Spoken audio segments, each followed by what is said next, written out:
ഏറ്റവും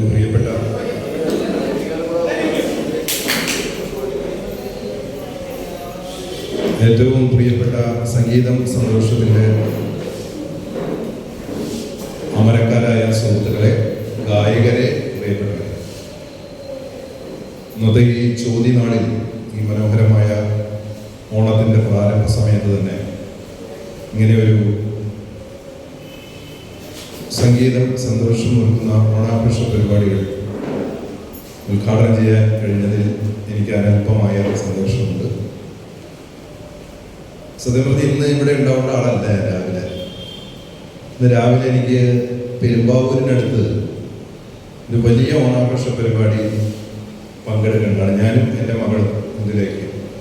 പക്ഷേ അതിൻ്റെ സംഘാടകരിൽ ഒരാൾ എക്സ്പയർഡായി. അപ്രതീക്ഷിതമായി സംഘാടകൻ്റെ ആ ഒരു വേർപാട് കാരണം പരിപാടി മാറ്റിവെച്ചു. മാത്രമല്ല, ഇപ്പോൾ പരിപാടി മൊത്തം മാറ്റിവെച്ചിരിക്കുകയാണില്ല. ഓണക്കാലത്ത് പരിപാടിയില്ല. അതെന്താ കാരണം വെച്ചാൽ ഒരു ആഗസ്റ്റ് മാസത്തിൽ ആദ്യമൊക്കെ തുടങ്ങുമല്ലോ ഇതിൻ്റെ പ്രാരംഭ നടപടികൾ. അതായത് സ്പോൺസേഴ്സിനെ കണ്ടെത്തണം, പണം കണ്ടെത്തണം, പിരിവ് നടത്തണം. ആ സമയത്തൊക്കെ സർക്കാർ പറഞ്ഞു ഈ വർഷം വയനാട് മഹാദുരന്തത്തെ തുടർന്ന് ഓണാഘോഷ പരിപാടികളെല്ലാം ക്യാൻസൽ ചെയ്തു എന്ന് പറഞ്ഞു.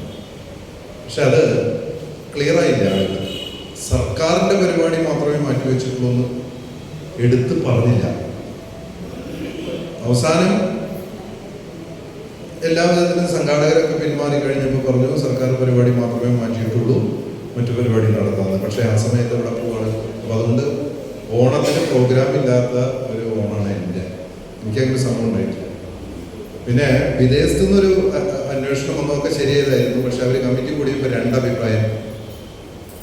പണം മുഴുവൻ വയനാട്ടിലേക്ക് കൊടുക്കാം എന്ന് തീരുമാനിച്ചാൽ, പ്രത്യേകിച്ച് ഇപ്പോൾ പണിയില്ലാത്ത ഓണക്കാരാണ്. സംഗീത സന്തോഷത്തിൽ എൻ്റെ ഒരുപാട് സുഹൃത്തുക്കളുണ്ട്. ആ സുഹൃത്തുക്കളൊക്കെ തന്നെ വളരെ കാലമായിട്ടുള്ള സുഹൃത്തുക്കളാണ്. എന്നെ പരിപാടിക്ക് ആദ്യം വിളിക്കുന്നത് പ്രമീളയാണ്. പ്രമീള ഗോപാലകൃഷ്ണൻ ഞങ്ങളുടെ കമ്മിറ്റിയിലുള്ള ആളാണ്, എക്സിക്യൂട്ടീവ് കമ്മിറ്റിയിലുള്ള ആളാണ് അല്ലേ,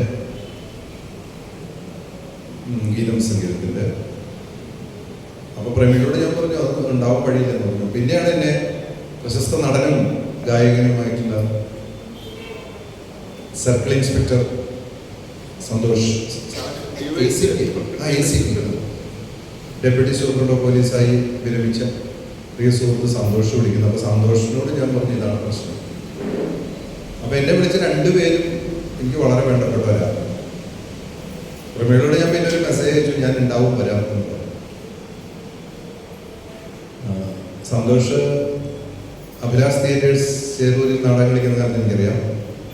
ഒരുപാട് നാടകങ്ങൾ അദ്ദേഹം കളിച്ചിട്ടുണ്ട്. പിന്നെ 20ഓളം സിനിമകളിൽ അഭിനയിച്ചിട്ടുണ്ട്. സൈറ ബാനു, പിന്നെ നമ്മുടെ VKPയുടെ സൈലൻസ്, അതൊക്കെ ഞാൻ കണ്ടിട്ടുണ്ട്. ഇപ്പോൾ വിലായത് ബദൽ അഭിനയിച്ചിട്ടുണ്ട്. ഇദ്ദേഹത്തിൻ്റെ വൈഫ് പാടുന്നത് എനിക്കറിയാം, സതി. അപ്പം ഞങ്ങളൊക്കെ പഴയ സുഹൃത്തുക്കളാണ്, പഴയ സുഹൃത്തുക്കളാണ്. അതുപോലെ ഇവിടെ ഇരിക്കുന്നതിന് ഡോക്ടർ സന്തോഷ് ബാബു തൃശ്ശൂരും വന്ന് അദ്ദേഹം മെഡിക്കൽ കോളേജിൽ ജോയിൻ ചെയ്ത ആ ആഴ്ച തൊട്ട് തന്നെ ഞങ്ങൾക്കറിയാം. എൻ്റെ വളരെ അടുത്ത സുഹൃത്താണ്. വളരെ അടുത്ത സുഹൃത്ത് എന്ന് പറഞ്ഞാൽ വളരെ അടുത്ത സുഹൃത്ത്. അതുപോലെ ഇസ്മയിൽ, അദ്ദേഹം എൻ്റെ വളരെ അടുത്ത സ്നേഹിതൻ, അദ്ദേഹം തന്നെ പറഞ്ഞു. പിന്നെ നഗരമാതാവ് അജിത ജയരാജൻ. അമ്മ ഒരിക്കലും അല്ലേ, സത്യം അമ്മയാണ്. ഒരിക്കലും അമ്മയായി പിന്നെ അമ്മയാണ്. അച്ഛന്മാർ ചിലപ്പോൾ മാറി വന്നേക്കാം. അതുകൊണ്ട് അവരുണ്ട്. പിന്നെ എൻ്റെ ഏറ്റവും പ്രിയപ്പെട്ട സുഹൃത്ത്, എൻ്റെ എന്താ പറയേണ്ടത്, ഹൃദയത്തിൽ തന്നെ താമസിക്കുന്ന പ്രിയങ്കരനായ ഞങ്ങളുടെ ഗീതസംഗീത പ്രസിഡന്റ് മുഹമ്മദ് റഷീദ്, അദ്ദേഹത്തിൻ്റെ സാന്നിധ്യമുണ്ട്. മറ്റു പലരും ഗായകന്മാരെ എല്ലാവരും എനിക്കറിയാം.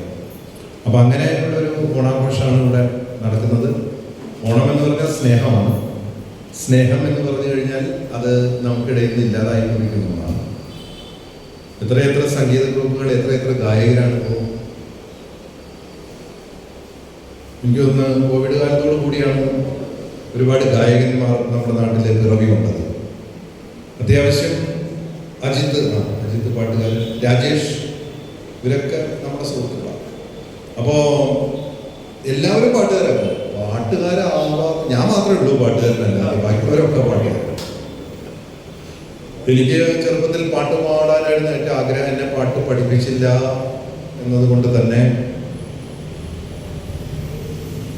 പാട്ട് പഠിപ്പിക്കാനുള്ള സാഹചര്യം ഉണ്ടായിരുന്ന വീട്ടിൽ ജനിച്ചാണ്. പക്ഷെ എന്നെ പഠിപ്പിച്ചില്ല, പാട്ട് കേൾക്കാൻ സമ്മതിച്ചിരുന്നില്ല. അതുകൊണ്ടാണ് എൻ്റെ മകളെ ഞാൻ പാട്ടുകാരിക്കുന്നത്.